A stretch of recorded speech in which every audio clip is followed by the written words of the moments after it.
Baik, terima kasih atas waktunya. Sebelumnya perkenalkan, nama saya Gede Dimas Putra Pratama.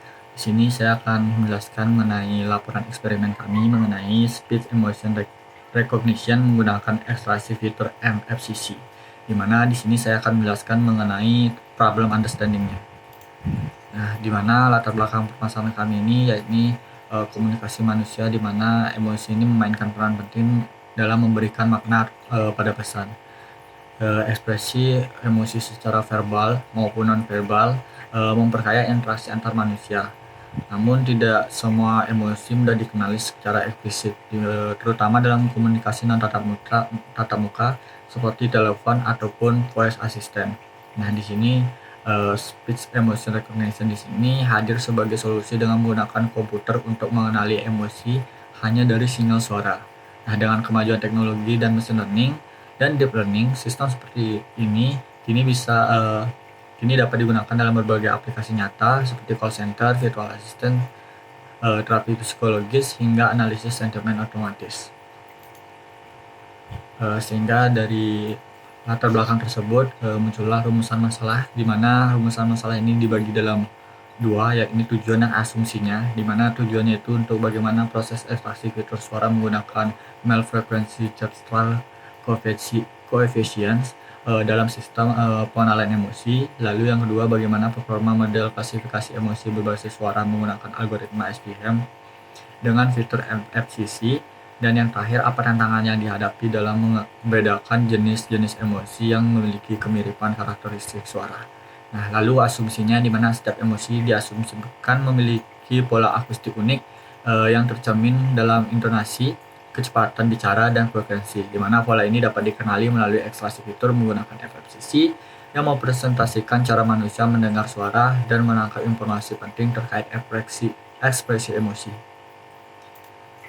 Lalu yang terakhir ini batasan masalah, di mana penelitian ini menggunakan data suara bertipe WAV, di mana dataset di sini menggunakan case dengan 7 emosi dasar. Nah, fitur ekstraksi menggunakan MFCC, delta dan delta, lalu diubah menjadi format 2 dimensi untuk diproses oleh model CNN, di mana evaluasi hanya mencakup akurasi dan confusion matrix, di mana tanpa membandingkan dengan algoritma lain atau menggunakan validasi silang. Mungkin sekian dari saya, selanjutnya akan dilanjutkan oleh rekan saya. Terima kasih. Perkenalkan, nama saya Nelly Julieti dan NIM 001. Jadi di sini saya akan menjelaskan mengenai data understanding. Nah, dari deskripsi dataset, Speech Emotion Recognition atau ER adalah sistem yang bertujuan untuk memproses dan mengklasifikasi sinyal suara untuk mengenali emosi yang terkandung. Nah, dataset diambil dari Kaggle, yaitu Speech Emotion Recognition oleh Dimitri Babko. Kemudian, ini bertujuan untuk mendeteksi emosi dalam sinyal suara berbahasa Inggris. Nah, total file audio sekitar 12.200 dalam format WAV. Nah, terdapat 4 dataset utama berbahasa Inggris dalam koleksi ini, yaitu yang pertama ada Screamady, Rapdes, Save, dan Test. Selanjutnya, distribusi dari emosi. Nah, berdasarkan visualisasi grafik distribusi emosi, dapat disimpulkan bahwa dataset memiliki jumlah yang seimbang untuk setiap kelas emosi. Nah, setiap label emosi seperti angry, disgust, fear, happy, neutral, surprise, dan sad masing-masing memiliki jumlah audio yang hampir sama, yaitu sekitar 400 file emosi per emosi. Kemudian durasi audio. Nah, di sini terdapat grafiknya. Nah, grafik distribusi durasi audio di sini menunjukkan bahwa sebagian besar file berdurasi sekitar antara 1,25 hingga 3 detik. Nah, ini menandakan bahwa durasi audio relatif konsisten sehingga cocok untuk diproses dalam model pembelajaran mesin tanpa perlu banyak penyesuaian panjang sinyal. Nah, kemudian selanjutnya di sini ada durasi audio. Di sini waveform sebelah kiri di sini menampilkan perubahan amplitudo terhadap waktu.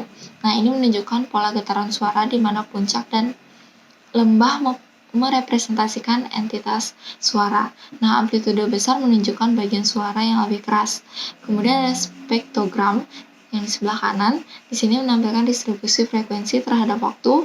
Warna yang lebih terang menunjukkan entitas atau dB yang lebih tinggi pada frekuensi tertentu.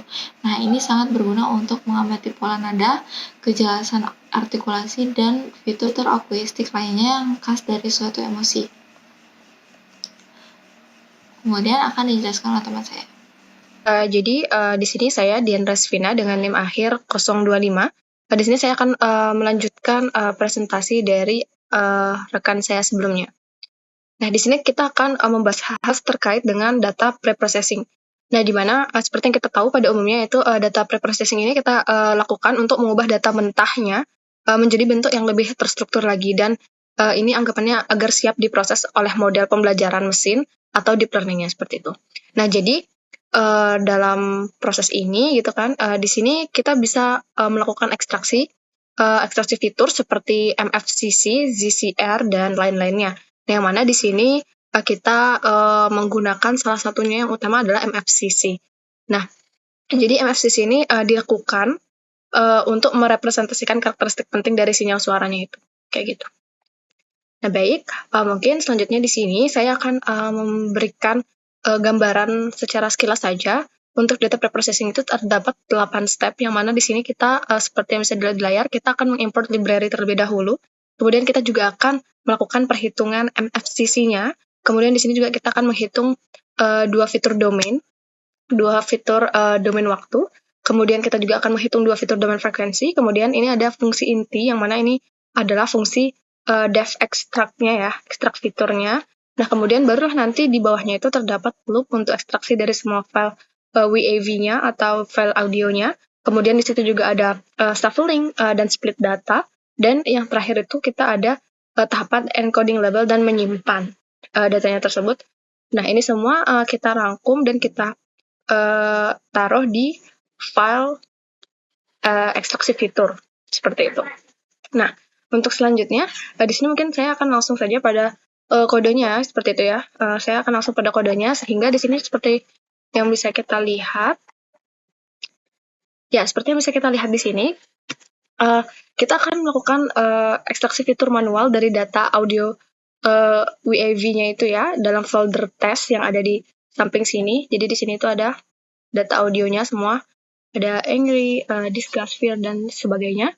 Kemudian juga kita akan menggabungkan fitur MFCC, ZCR, RMS, spectral centroid, dan bandwidth di sini ya, di file ini. Nah, kemudian kita akan menyimpan hasilnya ke file yang extensionnya NPY agar siap digunakan untuk training dan testing model ML-nya. Nah, jadi untuk penjelasan perbagiannya mungkin saya akan cepat, sehingga ini akan menjadi straight to the point.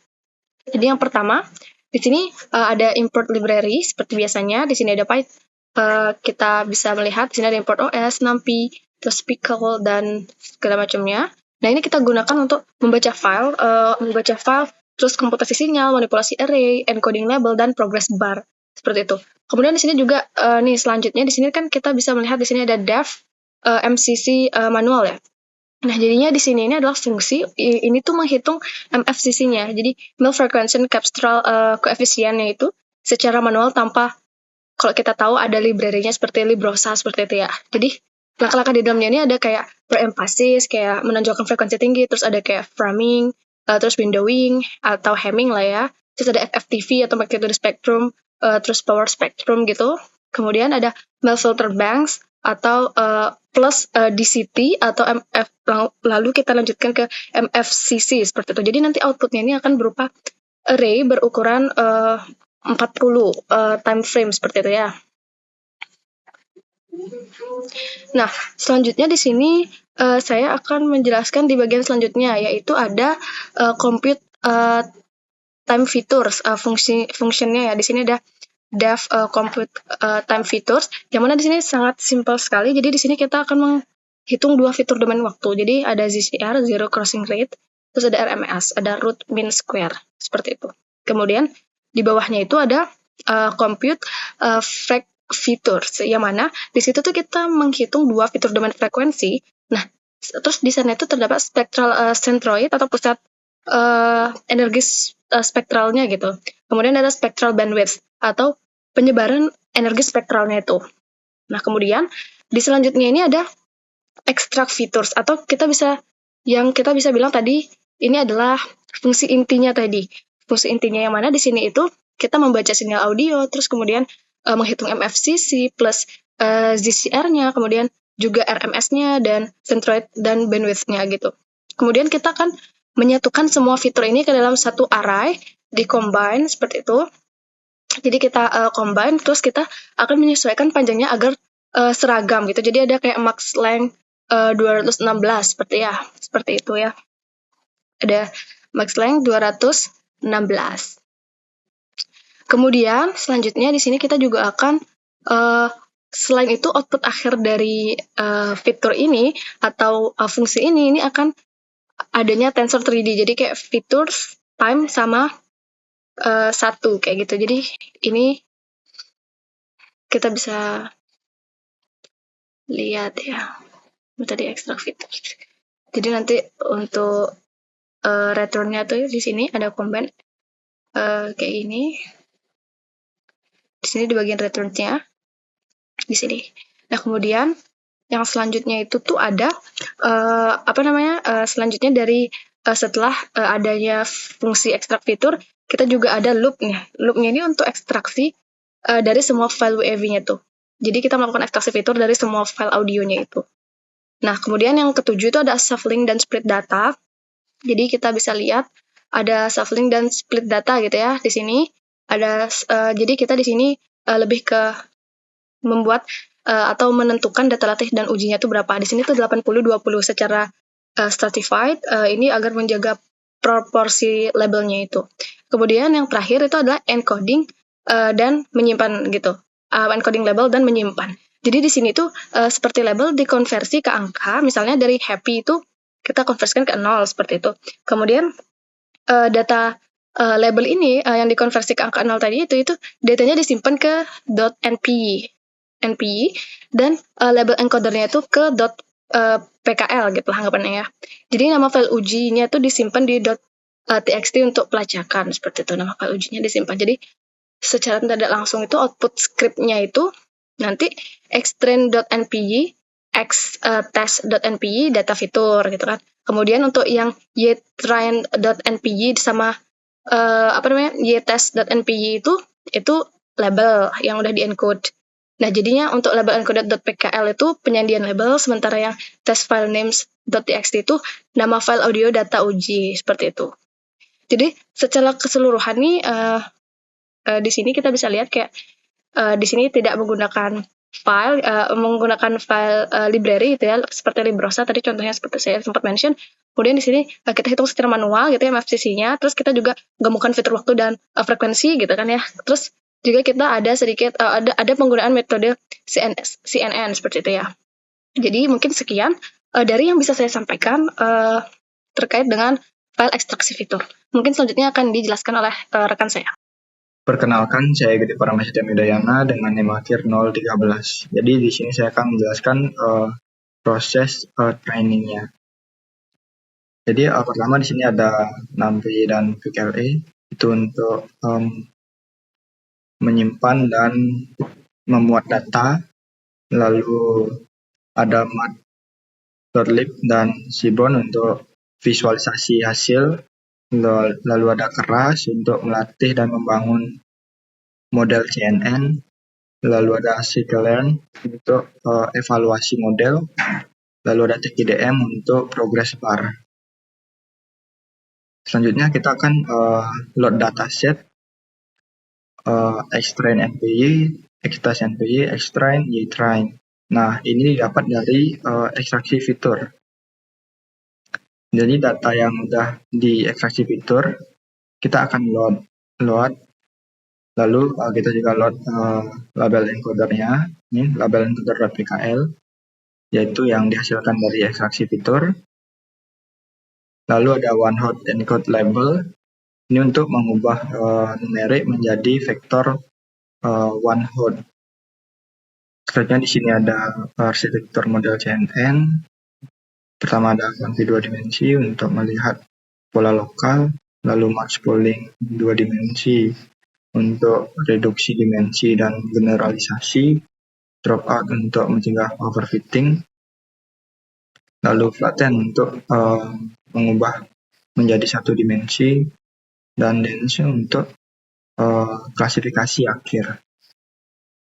Lalu selanjutnya ada model compiler, lalu ada fallbacks. Jadi di sini ada early stopping untuk menghentikan training jika tidak ada peningkatan dalam 5 epoch untuk menghindari overfitting. Selanjutnya ada model checkpoint untuk menyimpan model terbaik. Selanjutnya ada training model, yaitu di sini model dilatih menggunakan 20% dataset yang sudah dibagi di ekstraksi fitur yang digunakan untuk evaluasi.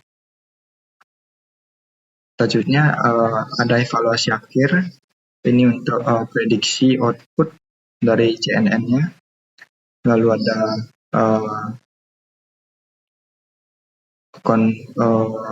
akurasi matrix akurasi, lalu ada confusion matrix, lalu ini visualisasi untuk confusion matrix, lalu plot akurasi. Nah, selanjutnya model disimpan di CNN model gas keras, yaitu ini. Baik, terima kasih atas waktunya. Di sini saya akan melanjutkan menjelaskan mengenai bagian program kami, di mana fungsi main di sini digunakan sebagai pusat kendali antarmuka aplikasi Speech Emotion Recognition berbasis Streamlit. Di mana fungsi ini menampilkan halaman utama berisi judul, deskripsi, aplikasi, dan form untuk mengunggah file audio.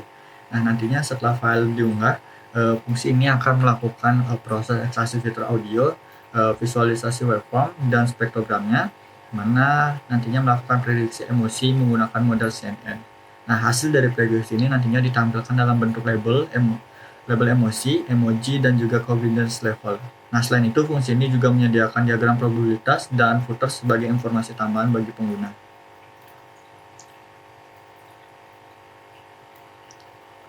Nah, di baris pertama di sini, bagian pertama di sini berfungsi untuk menampilkan judul aplikasi di atas halaman dan deskripsi singkat mengenai fitur aplikasi yang ingin yakni bisa mengenali emosi dari file audio.wav menggunakan model CNN. Nah, lalu pada baris di sini untuk menampilkan file uploader di bagian utama, mana di sini menampilkan subjudul bagian upload dan file uploader yang membolehkan pengguna menggunakan beberapa file sekaligus, mana nantinya akan ada bentuk dari tampilan dari bagian dimana kita bisa mengupload file audionya dan kita bisa mengupload lebih dari satu file seperti itu. Nah, lalu lanjut ke proses uploadnya atau proses setelah kita mengupload file. Pada baris program di sini nantinya jika ada file yang diunggah, maka program akan membuat kontainer tampilan khusus untuk tiap file, di mana di sini akan menampilkan nama file di dalam sebuah cut.js. Nah, lalu di sini juga bakal disimpan filenya ke temporary, di mana membuat file sementara dari file upload untuk diproses oleh sistem. Lalu selanjutnya dilanjutkan ekstrak. Di bagian ini juga nantinya ada bagian untuk mengekstrak filenya, di mana with sd.spinner, di mana di sini menampilkan animasi spinner saat memproses file, di mana di sini memanggil fungsi extract features untuk mengambil fitur audio, lalu menghapus file sementara setelah diproses. Lalu jika nanti ekstraksinya berhasil, maka akan membuat dua kolom layout untuk satu audio player dan satu lagi untuk visualisasi. Nah, nantinya untuk audio playernya akan menampilkan audio player agar user bisa mendengarkan file audionya. Lalu di sini nantinya akan menampilkan dari grafik waveformnya dan juga dari spektrogramnya, mana nantinya tidak hanya menampilkan dari hasil labeling saja, tapi juga menampilkan dari grafiknya yang dibentuk dalam bentuk grafik, waveform, dan spektrogram. Lalu dilanjutkan dengan prediksinya, di mana setelah melakukan proses tersebut maka akan diprediksi emosinya, di mana akan diberikan label, di mana menyesuaikan dimensi data untuk model CNN-nya. Artinya akan melakukan prediksi emosi berdasarkan audio yang telah diinputkan tadi. Nah, nantinya dari program ini akan mengambil hasil label emosi dengan nilai probabilitas paling tinggi. Nah, terakhir bakal menampilkan displaynya, menampilkan fungsi yang mana mencari emoji yang sesuai dengan label emosinya. Nantinya juga akan ditampilkan dari emojinya, hasil labeling prediksinya itu sesuai dengan emoji mana, seperti itu.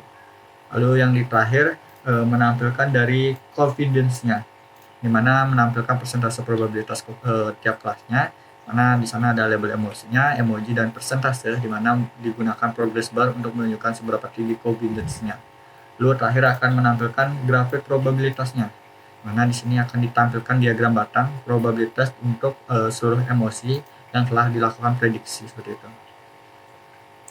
Mungkin sekian dari penjelasan program saya. Selanjutnya akan dilanjutkan rekan saya. Terima kasih. Baik, selanjutnya adalah bagian saya lagi. Perkenalkan, nama saya Dewa Suci Bramantia dengan NIM akhir 019. Jadi di sini saya akan menjelaskan terkait tentang deployment-nya. Di sini kita mengambil beberapa library yang sudah dijelaskan teman kita. Dan di sini terdapat custom CSS ya. Kemudian yang pentingnya terdapat di fitur ekstraksinya sini agak lumayan yaitu sama dengan ekstraksi fitur di sini, tapi ekstraksi di sini gunakan untuk pada jika kita mengupload suatu audionya. Yang pertama, ekstraksi fitur yang di sini kita akan mengimport beberapa hal penting. Sebelum itu saya akan menjelaskan fitur ekstraksinya ini, yaitu yang pertama dia akan menerima file berbentuk WAV di sini, kemudian file WAV-nya ini kenapa dia bisa diambil, karena dari library-nya ini, yaitu from CPI.io ini akan menerima file WAV, kemudian CTI itu untuk menghitung level confidence dari MFCC. Kemudian di sini terdapat ekstraksi manual, yaitu computer FCC manual. Di sini fungsinya untuk menghitung MFCC secara manual, yaitu ada pun langkah-langkah yang pertama adalah empathize. Di sini akan menonjolkan frekuensi tinggi yang agar lebih informatif. Kemudian di sini terdapat framing. Framing di sini gunakan untuk akan mengubah audio dipotong menjadi frame-frame pendek lalu diberikan jendela humming. Dan lanjut di sini terdapat FTT. Di mana FTT-nya ini digunakan untuk mengubah sinyal ke domain frekuensi lalu disaring ke dalam skala mel. Kemudian lanjut di sini terdapat log blank, di mana di log blank-nya ini lumayan penting karena akan menghasilkan MFCC sebanyak 40 koefisien. Kemudian di sini terdapat ekstraksi fitur tambahan. Yang pertama SSCR, RMES, centroid, dan bandwidth, di mana SSCR, ZCR-nya ini digunakan untuk akan mengetahui seberapa penting sinyal berpindah. Kemudian RMS-nya ini adalah mengetahui bahwa kekuatan dari rata-rata audionya itu. Kemudian di sini terdapat computer frekuensi, di mana di sini digunakan untuk menghitung spektral dan bandwidth, di mana spektral dan bandwidth ini digunakan centroid-nya ini digunakan untuk mengetahui letak pusat dari massa spektrum tersebut, dan bandwidth ini digunakan untuk seberapa lebar dari suara tersebut. Kemudian lanjut. Di sini kita akan menggabungkan semua fiturnya ini combine. Jadi totalnya di sini dapat 44 fitur dengan total 40 fitur MFCC dan 4 fitur lainnya. Kemudian di sini kita akan melakukan padding, di mana paddingnya ini jika audio pendek akan ditambahkan 0 sebanyak 216 rasanya. Kemudian lanjut, outputnya ini akan berupa CNN, di mana outputnya ini memiliki bentuknya seperti 44, 206, dan 1, di mana 44 ini 44 di mana 44-nya ini akan menggunakan satu contoh data 44 fitur frame, kemudian 200 fitur waktunya, kemudian satu saluran channelnya. Kemudian lanjut di sini ada fitur visualisasinya. Di sini kita akan menampilkannya saja menggunakan library Rebrosa. Kemudian lanjut ada fitur spektrogram. Di sini kita hanya mengambilkan dari fitur Librosa yang sudah saya jelaskan di data understanding tadi. Kemudian ada plot probabilitas. Di sini akan membuat grafik probabilitas dari emosi yang diprediksi. Setiap bar diberi label. Kemudian lanjut di sini kita akan mengelut dari model yang sudah diekstrak oleh teman saya. Kemudian di sini terdapat mapping emoji di mana setiap emoji menunjukkan karakteristik apakah suara tersebut marah atau senang dan lain-lainnya. Mungkin itu saja. Nanti akan dijelaskan lanjut oleh teman saya. Sekian dari saya. Terima kasih. Selanjutnya adalah saya. Jadi di sini saya akan menjelaskan tentang deployment modelnya. Yang pertama di sini telah dari codingan Streamlit yang tadi menghasilkan codingan sebagai berikut. Kemudian di sini jika kita menekan browse di sini saya menegarkan orangnya. Jadi orangnya ini jika kita lihat dia menggambarkan seorang yang kaget. Jadi jika spektrogramnya seperti berikut, nah jika dilihatin ternyata emotion prediction-nya surprise dan 100% surprise. Jadi di sini terlihat bahwa di model kita di Streamlit-nya sudah terlihat bahwa orang yang dimaksudkan itu adalah surprise dengan probabilitas seperti berikut. Kemudian jika kita pilih yang lain, jika kita masukkan di sini main voice 2, jadi suaranya seperti berikut. Kemudian spektrogramnya seperti berikut. Di sini kelihatan waveform-nya. Kemudian spektrogramnya seperti berikut. Nah, di sini terlihat bahwa karakter tersebut menandakan tentang angry, happy, dan netral. Tetapi yang paling menandakan di sini adalah angry-nya. Mungkin itu saja dari deployment modelnya akan dilanjutkan oleh teman saya. Terima kasih. Nah, baik, di sini selanjutnya saya akan menjelaskan mengenai kesimpulan. Nah, berdasarkan hasil eksperimen, sistem Speech Emotion Recognition (SER) yang dibangun menggunakan Convolutional Neural Network atau CNN dan fitur akuistik seperti MFCC, Zero Crossing Rate (RMS), Spectral Centroid, dan Spectral Bandwidth mampu mengenali emosi dengan tingkat akurasi tinggi. Nah, model ini berhasil mencapai akurasi sebesar 99% pada data uji dari dataset tes yang terdiri dari 7 jenis emosi dasar, yaitu angry, disgust, very, happy, neutral, sad, dan surprise. Nah, tingkat akurasi ini menunjukkan bahwa kombinasi ekstraksi fitur dan arsitektur CNN sangat efektif untuk mengenali pola-pola emosi dalam kondisi data yang bersih dan terkontrol seperti pada dataset tes. Evaluasi tambahan menggunakan Confusion Matrix dan Classification Report mengonfirmasi bahwa sebagian besar emosi dapat dikenali dengan presisi dan recall yang tinggi. Nah, performa tinggi ini dipengaruhi oleh karakteristik dataset tes yang bersih dan terkontrol. Nah, akurasi serupa belum tentu tercapai jika model diuji pada dataset nyata yang lebih bervariasi seperti suara dengan noise, aksen berbeda, atau percakapan bebas. Baik, mungkin sekian presentasi dari kelompok kami. Terima kasih.